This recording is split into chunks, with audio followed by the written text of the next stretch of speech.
हां सांगा आपलं नाव सांगा. माझं नाव आहे सुनील शिंदे. आता हे सर्व पाणी वगैरे येते.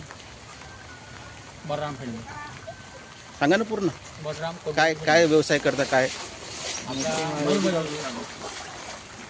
मच्छी मार्केट आपलं कोण कोण आहे कुटुंबामध्ये?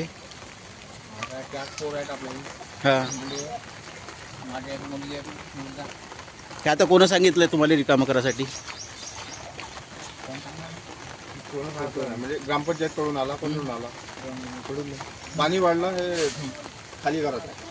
घरात पाणी नाही गेलं पाहिजे म्हणून पाणी वाढल्यामुळे ते खाली करत आहे. हा इकडचा घर कोणता आहे? तो दिसत आहे तो घर समोर. तो घर पार्वताबाई बावणीचा आहे. ते घर खाली केलं का त्यांनी आता? हो खाली केलं आहे त्यानं, सामान वगैरे खाली केलं आहे. अच्छा अच्छा. आता जवळपास जास्त पाणी वाढत आहे तर ते खाली करत आहे.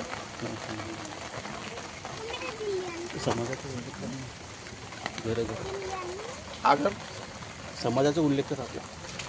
हे सर्व ढिवर समाजाचे घर आहेत. किती घर आहे तिथं कारद्यामध्ये? कारद्यामध्ये भरपूर घर आहेत. ढिवर समाजाचे जास्त आहेत. पूर्ण घरामध्ये पाणी? घाटावर ते जास्त ढिवर समाजात बसले. तुम्हाला काय सांगायचं आहे? आम्हाला का सांगायचं, तुमच्या घरामध्ये पाणी गेला का? पूर्ण घरामध्ये पाणी गेला तरी की दरवर्षी जाते? दरवर्षी पाणी जाते. हा सामान धरू धरू इकडे तिकडे जावं लागते आम्हाला. नुकसान होते? पूर्ण नुकसान झाले. आता तर तांदूळ बिंदूळ सगळे होऊन गेले. घरकुल नाही भेटला का? घरकुल नाही भेटला? घरकुल भेटला पण आता घरकुल एवढी बांधून त्याची येते या पुरामध्ये. दुसरी जागा नाही आहे का?